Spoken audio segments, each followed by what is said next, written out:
Bonjour et bienvenue dans Les Experts. Aujourd'hui, je reçois Isabelle Albauer-Benel. On va parler des artisans du podcast et on va parler bien sûr podcast. Ça va être le mot d'ordre d'aujourd'hui. Bonjour Isabelle. Bonjour. Peux-tu nous parler de ton parcours pour commencer, s'il te plaît? Oui, bien sûr. Alors mon parcours, j'ai fait une école de communication qui s'appelle les FAP. Il y a pas mal d'années maintenant, puisqu'entre-temps, tout à fait par hasard, alors que c'était vraiment le dernier métier que je voulais faire, je suis devenue commerciale en régie publicitaire. Donc j'ai travaillé pour pas mal de sociétés. J'ai commencé à France Soir. C'était l'époque où ils lançaient les éditions par département. Concept qui a été bien repris par Le Parisien par la suite. Ensuite, j'ai travaillé chez Rock & Folk pendant 8 ans.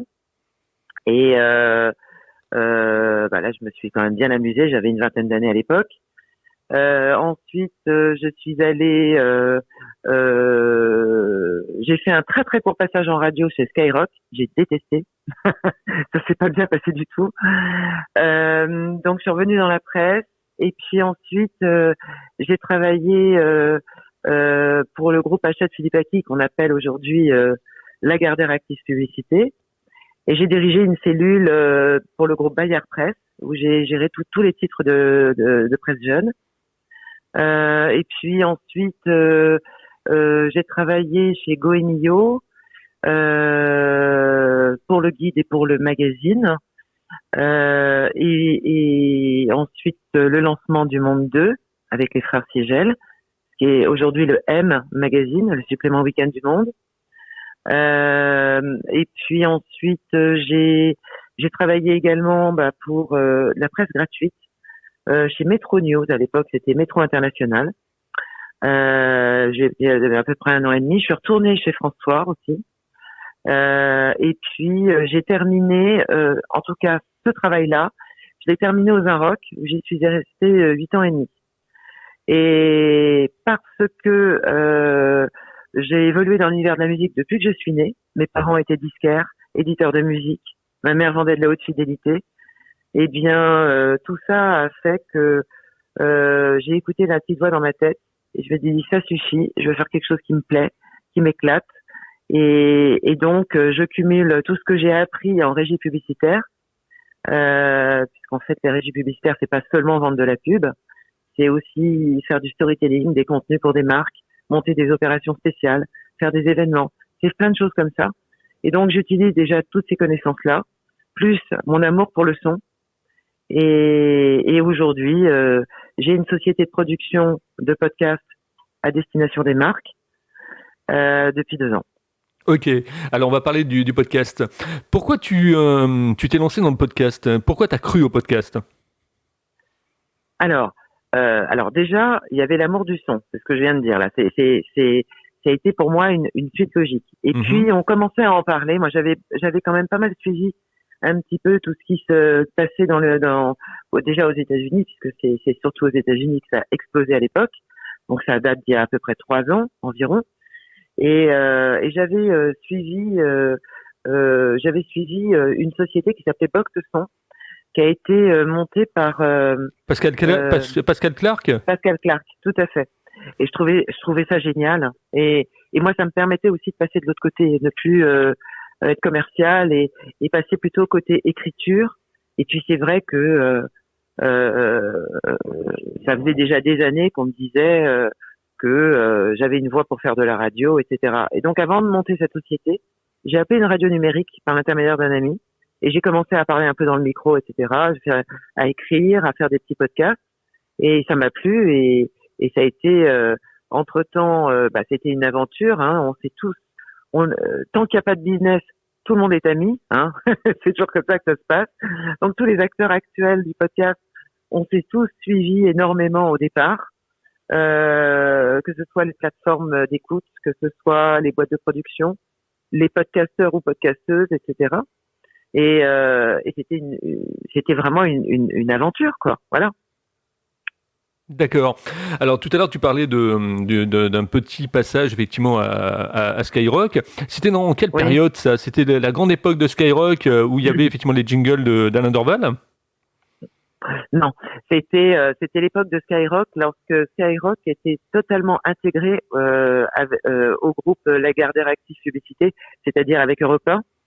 Les bureaux étaient déjà rue de Renetta à Paris, mais en fait il y a eu une incompatibilité, je pense, d'humeur avec la personne qui est au-dessus de moi en fait. Et puis c'est vrai que le rap français à l'origine, j'ai eu beaucoup de mal. Et autant lorsqu'on a travaillé sur un numéro papier, quand le numéro sort, c'est notre bébé, on le touche, c'est tactile. Autant la radio, on est obligé, pour voir ce qui se passe dans la concurrence, d'écouter toutes les radios. Et ouais, c'était pas mon élément. Voilà. D'accord. Tout à l'heure, tu parlais de rock and folk. Moi, c'était ma bible, rock and folk. Quand je travaillais en voilà. radio FM, Ouais. je lisais rock and folk et je lisais toutes les interviews de rock and folk. Je dévorais. C'est marrant, j'ai eu Philippe Manœuvre hier au téléphone en parlant de rock and folk. Donc, Philippe Manœuvre, il est à la retraite maintenant. Hein. Ouais, il a écrit un bouquin là sur le rock justement qui est super. Ouais, voilà. Et il a fait sa dédicace, c'était Fnac des Ternes, il y a 2 jours là. Voilà. Et oui, rock and folk, c'était chouette. Oui, ça m'a éclaté complètement. Et puis c'est vrai que travailler comme ça étroitement avec une rédaction, il y a franchement pire. Et puis travailler dans quelque chose que l'on aime, c'est plutôt sympa. Alors ça m'a permis d'être autonome. Toi qui as effectivement un parcours dans tout ce qui est publicité et autres, bon, c'est vrai que quand on a un podcast, ce qu'on aime aussi, c'est le rentabiliser, donc la monétisation. Peux-tu nous parler un petit peu comment tu travailles toi en monétisation par rapport à tes podcasts ? Alors moi c'est peut-être particulier parce que tout à fait, il faut dire les choses clairement. Aujourd'hui, personne ne gagne sa vie en faisant du podcast. Personne, aucune boîte. Ça c'est vrai. Après, en fonction des acteurs dans l'univers du podcast, les business models, si je peux prendre ce terme-là, sont totalement différents. Moi, comme j'étais dernièrement, enfin ces 10 dernières années, dans des cellules d'opérations spéciales au sein des régies publicitaires, et que j'ai beaucoup écrit, j'ai fait beaucoup de storytelling et de choses comme ça, et j'ai monté des opérations spéciales parce que, par exemple, les Inrocks, c'est le même groupe que Radio Nova. Et donc, je faisais des choses cumulées pour des marques où il y avait un peu de rédactionnel, un jeu concours, un événement avec un event avec la marque. Voilà, c'était un système un peu 360. J'ai gardé ce système-là dans mon business aujourd'hui. C'est-à-dire que lorsque j'ai une marque qui s'adresse à moi pour faire une série, alors déjà, on en parlera après, comment ça se passe. Mais quand je fais une série pour une marque et qu'elle me donne un budget, dans ce budget, j'ai mes prestataires qui sont dedans, mais j'ai aussi ma commission, etc. Donc, je gagne ma vie par projet. D'accord. Ouais, c'est une autre façon de concevoir, parce que c'est vrai que la monétisation des podcasts, c'est souvent les pré-rolls, c'est des épisodes sponsorisés, c'est le CPM, etc., quoi. Alors, moi, je travaille comme ça. D'abord, inutile de te dire, que la publicité, j'en veux plus. J'ai un rejet. Hein, j'ai fait 30 ans de ça, je peux plus. Et je trouve dommage de mettre justement un spot avant et après un podcast. Je trouve que ça dénature complètement l'expérience. Et ça, je le refuse. Je gère moi-même ma plateforme. Donc, je ne cherche pas forcément à monétiser, sauf si le client me le demande, et là auquel cas ça rentre dans le contrat, dans la budgétisation globale. Mais s'il me le demande pas, c'est un travail de communication via des newsletters, des communications sur les réseaux sociaux, ce genre de choses. D'accord. Et voilà. Et puis c'est vrai qu'un podcast, pour qu'il marche, c'est dans la durée. Il faut lui laisser le temps de trouver sa communauté. Ouais, sur le long terme. Après, il y a plein de systèmes. Voilà. Après, il y a plein de systèmes que j'utilise aussi pour toucher tout de suite la bonne communauté. Par exemple, on peut très bien imaginer un partenariat avec une marque média qui correspond à la thématique du podcast. Qu'est-ce que tu appelles une marque média pour les gens qui nous écoutent ? Alors, une marque média, c'est une marque de presse qui s'est digitalisée également. Donc c'est à la fois un magazine, un site internet, une newsletter qui appartient à cette marque de presse avec tous les clients, et puis tous les réseaux sociaux de la marque. Quand je dis marque média, c'est par exemple, je vais redonner l'exemple des Inrocks. Donc il y a le magazine, mais il y a le site aussi, il y a l'application, et puis il y a tous les événements qu'ils organisent. Donc Oui. on peut très bien monter un système un peu 360 avec du partenariat et des échanges de procédés comme ça pour faire monter les choses. Il y a une autre façon également d'avoir de l'audience sur un podcast, c'est de faire de l'influence. Alors qu'est-ce que c'est que de faire de l'influence? C'est tout simplement, par exemple, demain je fais un podcast plutôt en talk, c'est-à-dire en interview. L'invité va être un influenceur de marque qui va avoir entre 50 000 et 350 000, 400 000 followers. C'est évident que lorsque l'épisode il est sorti, l'influenceur il le poste et ça change tout. Ouais, ça explose ça directement. Ça explose au niveau des écoutes. Voilà, tout à fait. Donc on n'est pas forcément obligé voilà. Alors on va parler des artisans du podcast. Déjà le mot est bien, quoi. Les artisans, on imagine bien effectivement les gens en train de travailler, de te faire du storytelling, de faire attention au son, etc. Les artisans, c'est quelque chose de bien précis quand même quelque part au niveau du mot. Tout à fait. En fait, j'ai la chance d'avoir monté la société il y a 2 ans et donc je fais partie des premières sociétés vraiment qui ont 2 ans d'ancienneté. Donc ça c'est déjà un bon point. Les artisans du podcast parce que en fait je fais du sur-mesure. Alors tout le monde va vous dire oui je fais du sur-mesure, mais j'ai fait un long travail pendant une année où j'ai répertorié des plumes. Alors dans les plumes, il y a des journalistes, il y a des concepteurs-rédacteurs, il y a et j'ai pris des gens de talent. J'ai référencé également les voix off.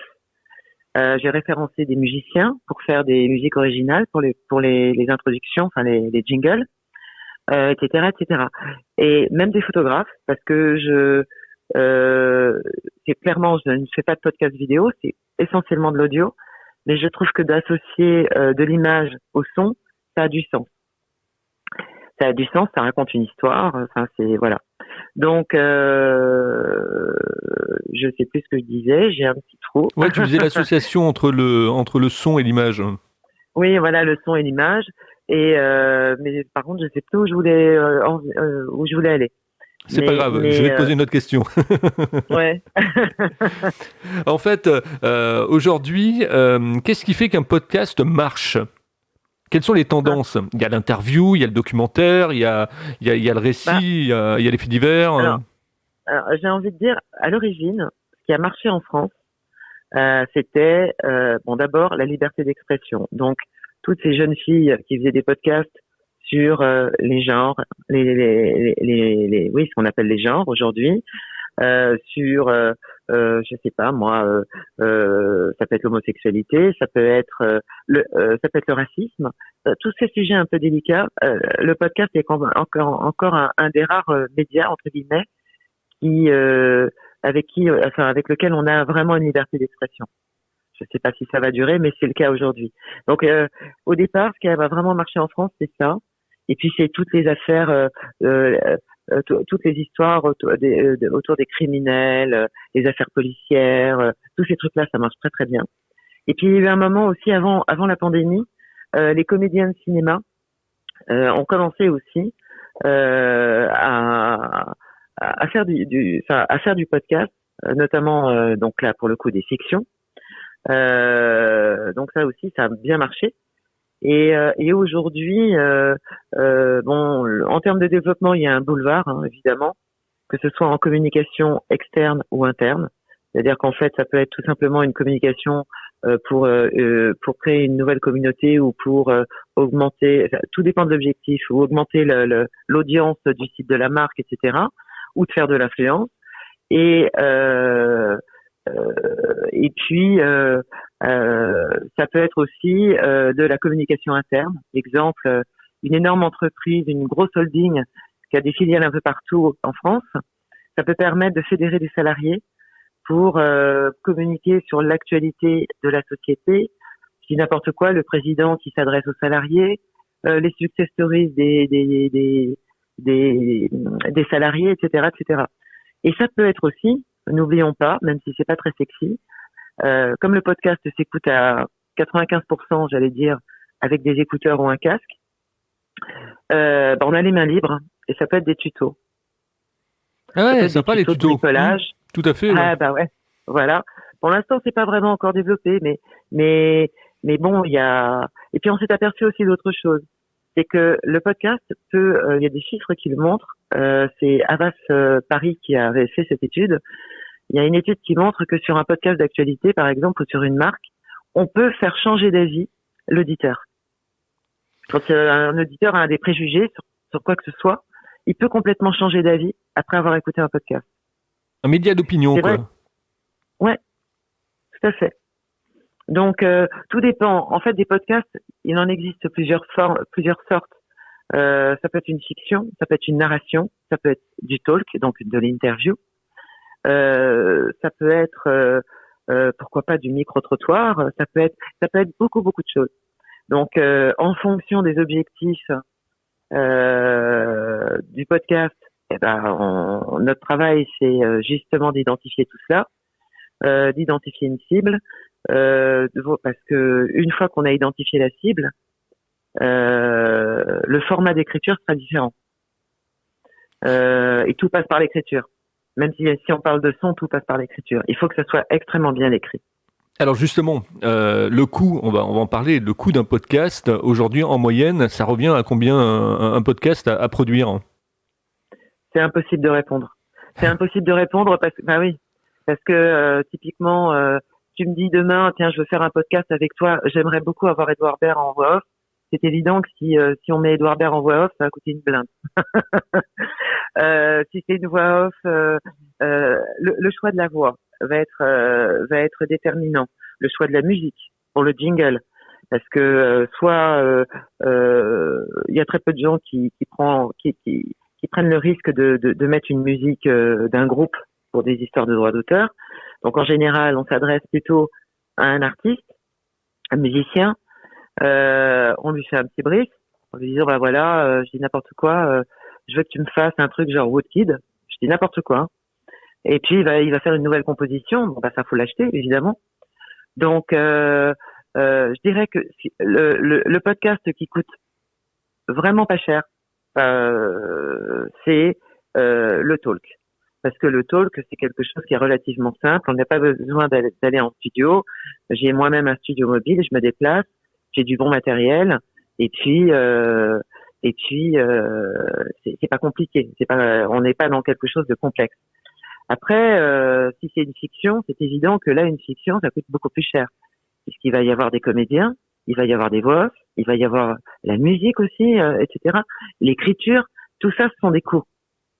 Oui, et puis il y a les droits d'auteur aussi. Alors là, en l'occurrence, il n'y a pas de droit d'auteur, puisque ce que j'expliquais là il y a 2 minutes, c'est que il n'y a pas de droit d'auteur sur une musique originale qu'on a achetée. Mais par rapport au podcast, si par exemple ton podcast il est diffusé sur une radio ou autre, il n'y a pas des droits d'auteur ? Non, si je demande à un musicien de me faire une musique originale que je vais payer, j'ai pas de problématique de droit d'auteur. D'accord, mais moi je regardais plutôt la politique à l'inverse, c'est-à-dire effectivement que toi tu pouvais toucher des droits d'auteur en tant que producteur et les différents ayants droit quoi.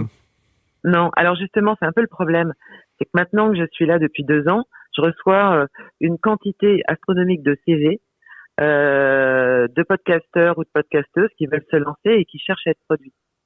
Et moi ça c'est pas mon métier. Je vais pas sortir de l'argent de ma poche pour lancer quelqu'un.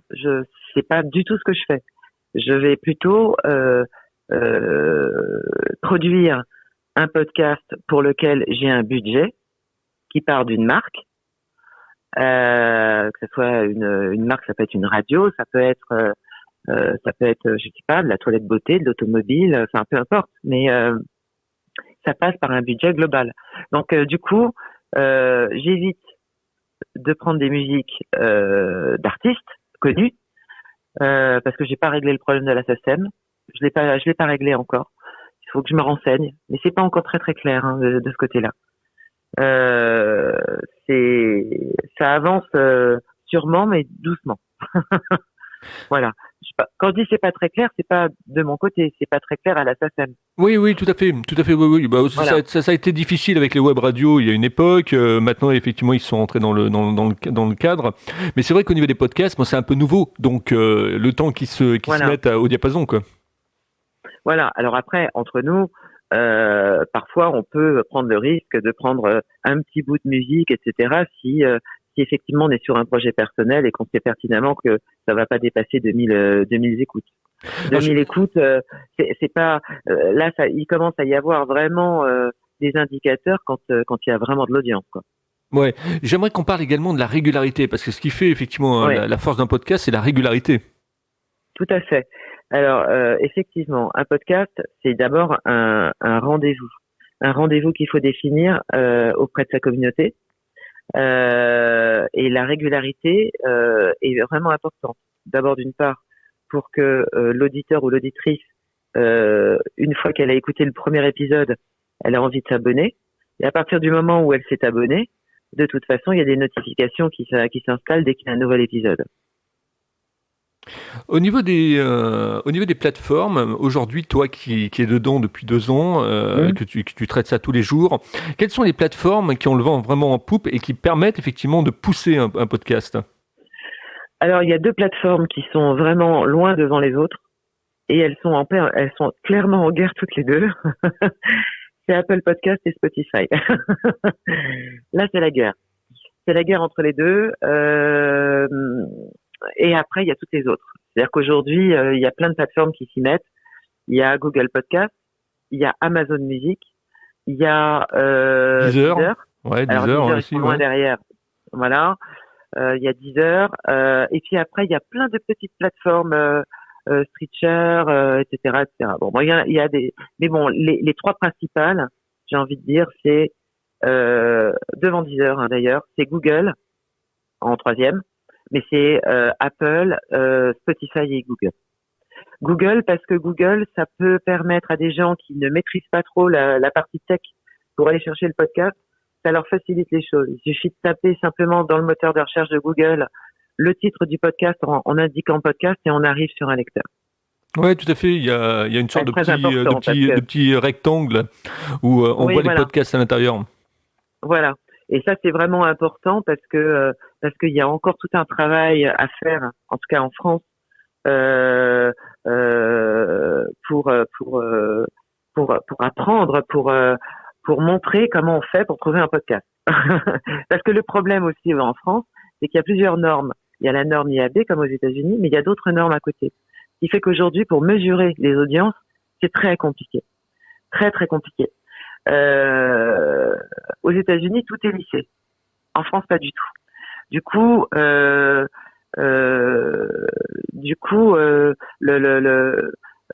quand on nous demande de mesurer, enfin de comment dirais-je, euh, de s'engager sur un nombre d'écoutes, là ça commence à être beaucoup plus compliqué.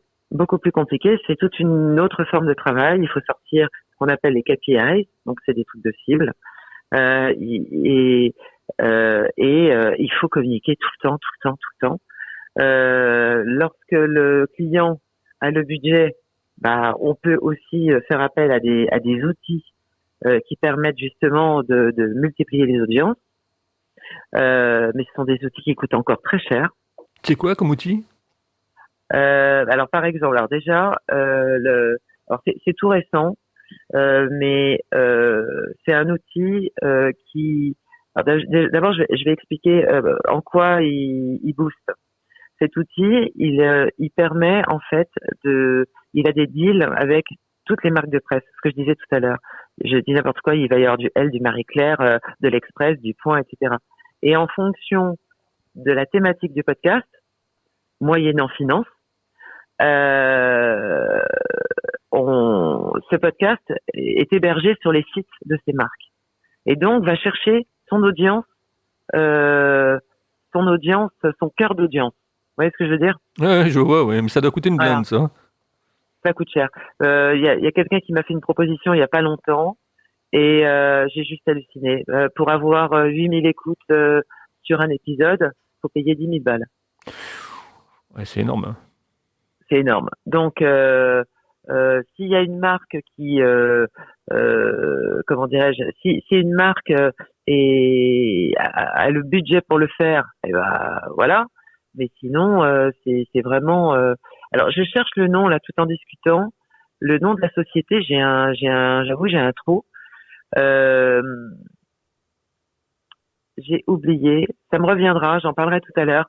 J'ai oublié le nom de la société, mais c'est encore c'est quelque chose qui est vraiment très récent. Alors, au niveau des artisans du podcast, est-ce que tu arrives à rentabiliser quand même effectivement les coûts de production d'un podcast? Parce que tout à l'heure tu disais que en France aujourd'hui, personne effectivement gagne de l'argent réellement avec un podcast.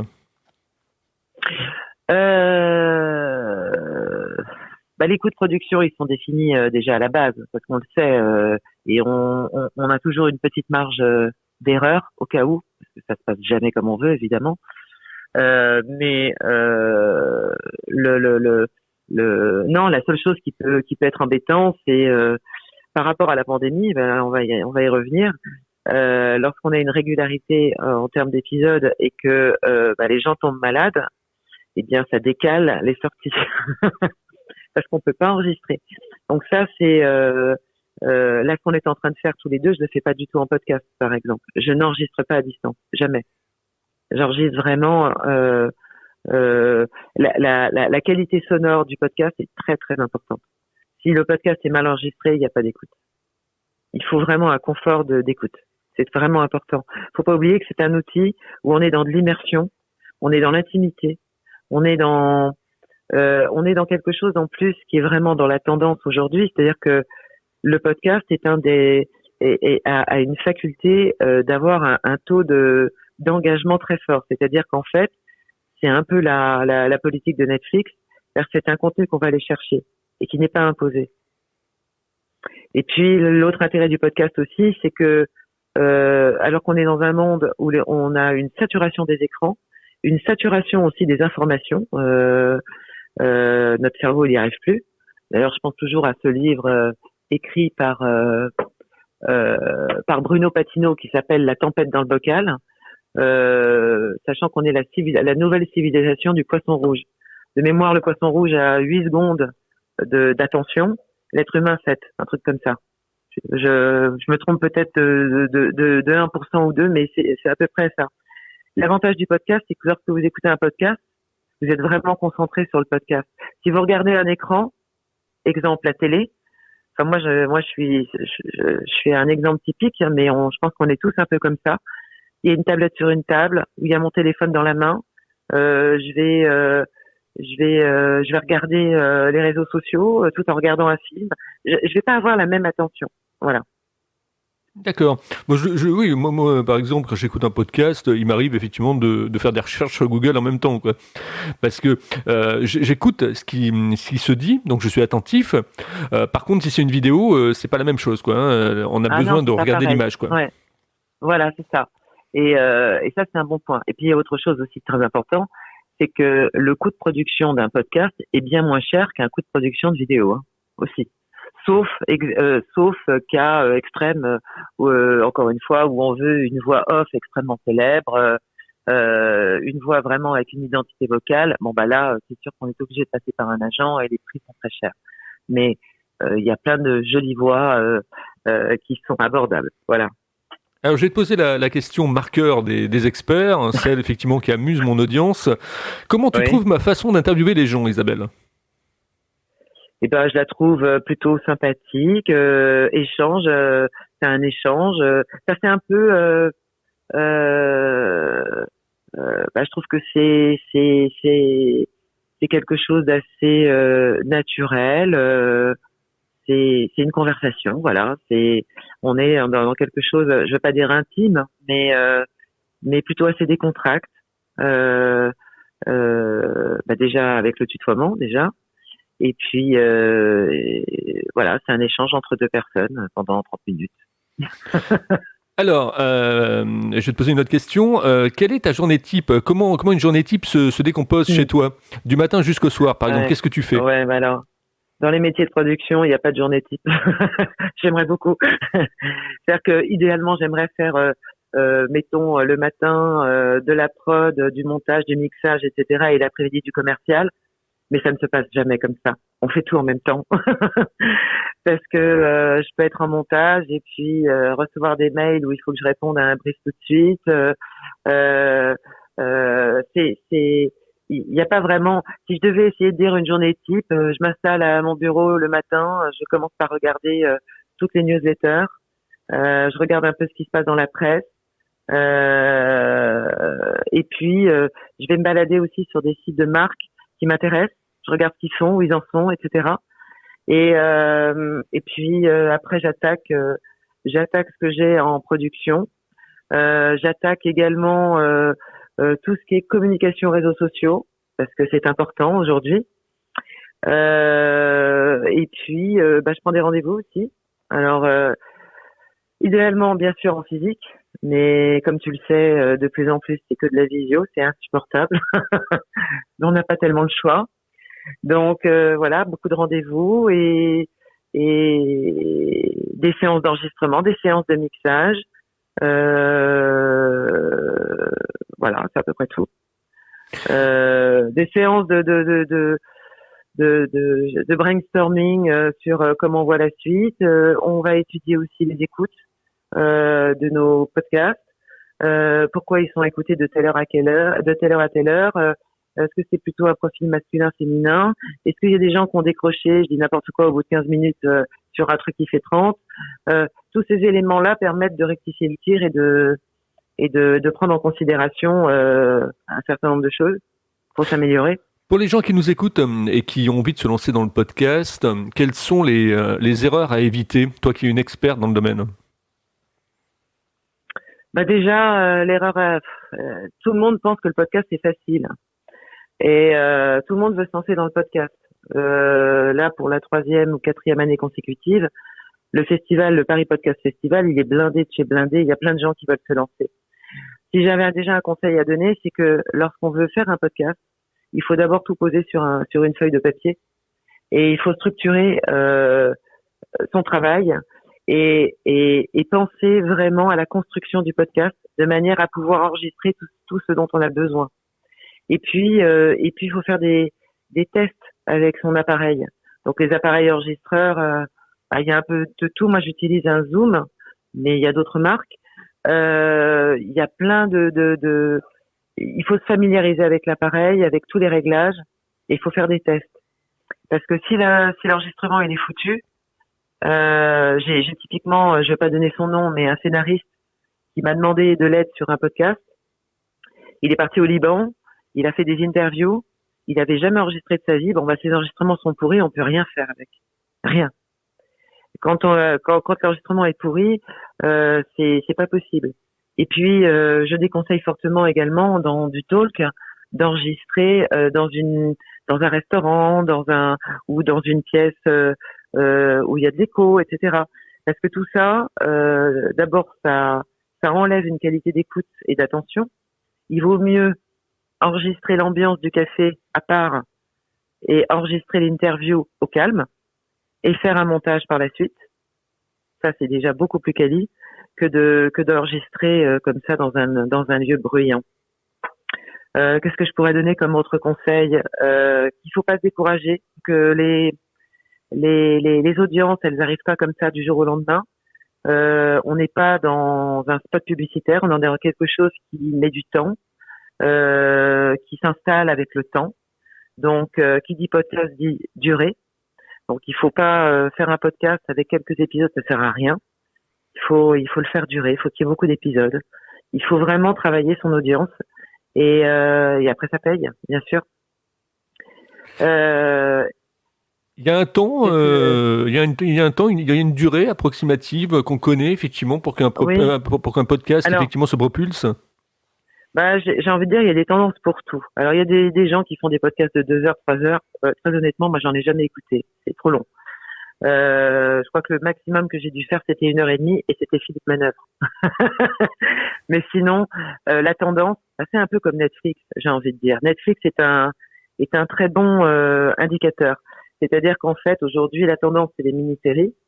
Donc, c'est des séries qui font entre 30 et 40 minutes, où il y a 8 épisodes, par exemple. Bon, bah, le podcast, c'est pareil. La tendance, c'est le format court. Alors, c'est quoi un format court?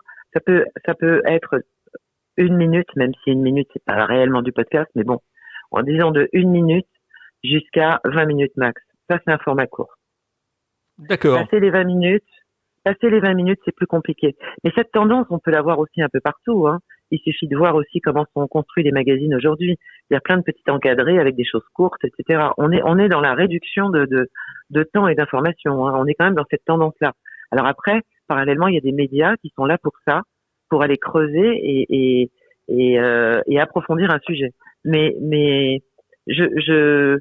moi personnellement, je ne suis pas pour le podcast qui dure 1 heure. Voilà. Ah, ça va. Je trouve que c'est... J'ai tout bon avec les experts. Alors effectivement, je suis entre 30 et 40 minutes, moi, donc c'est très bien. Bon, voilà. Mais c'est le max, hein. Ouais, c'est le max, C'est ouais. le max. Mais c'est vrai que je suis un peu comme toi, hein, au bout de 30-40 minutes, voire 50 minutes, ça tire un petit peu au niveau de mon oreille et au niveau de mon temps quand j'écoute des podcasts. Hein. Il faut pas que ça soit trop long, quoi. Ouais, et puis c'est vrai que quand on fait un podcast comme ça dans la durée, on a intérêt à faire une production canon parce que il faut tenir en haleine l'auditeur et c'est tout un travail, ça. C'est-à-dire que on peut très bien imaginer sur un talk avoir des moments de respiration avec de la musique ou des moments de respiration avec pourquoi pas un micro-trottoir ou l'intervention de quelqu'un extérieur à l'interview, etc., etc. Tout est une histoire d'aller rechercher l'auditeur en permanence, en permanence. Tout à fait. C'est pas le même travail qu'en radio, c'est très différent. Tout à fait, il faut des relances. En tout cas, merci Isabelle pour cette valeur ajoutée que tu nous as donnée aujourd'hui dans comment on fait un podcast, comment on produit un podcast, comment on le propulse, etc. Là, ceux qui ont écouté et ceux qui vont écouter, je pense qu'ils vont en prendre de la graine, il n'y a pas de souci. Si vous aussi, vous voulez être interviewé dans les experts, vous me contactez sur contact@libre-antenne sur contact@libre-antenne.fr. Je le dis tout le temps, donc normalement je ne devrais pas me tromper. Contact@libre-antenne.fr. Voilà, en l'appuyant un petit peu, ça passe mieux.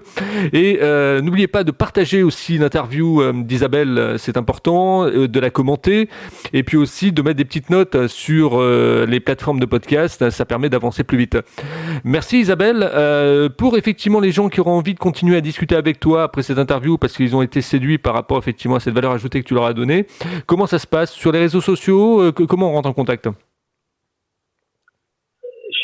Pardon, j'ai pas compris la question. Je disais effectivement comment on peut rentrer en contact après l'interview pour les gens qui ont envie de continuer à discuter avec toi. Ah, bien sûr. Il existe sur Facebook, sur Instagram et sur Twitter un compte Les Artisans du Podcast. Donc il n'y a pas de problématique là-dessus. Sinon, il y a mon site internet lesartisansdupodcast.fr. Et puis mon adresse email isabelle@lesartisansdupodcast.fr. Je peux pas faire plus simple. Ouais, c'est très bien, c'est très très très bien, une belle conclusion. Tu ne quittes pas, je te retrouve en antenne. Merci de votre fidélité. Merci. À vous qui avez écouté cette interview. Je vous dis à demain avec un nouvel invité, comme disait Lucien Jeunesse. À demain, si vous le voulez bien. C'était les experts. Merci, et Philippe Belgrand. Merci Isabelle. Merci Philippe. Merci.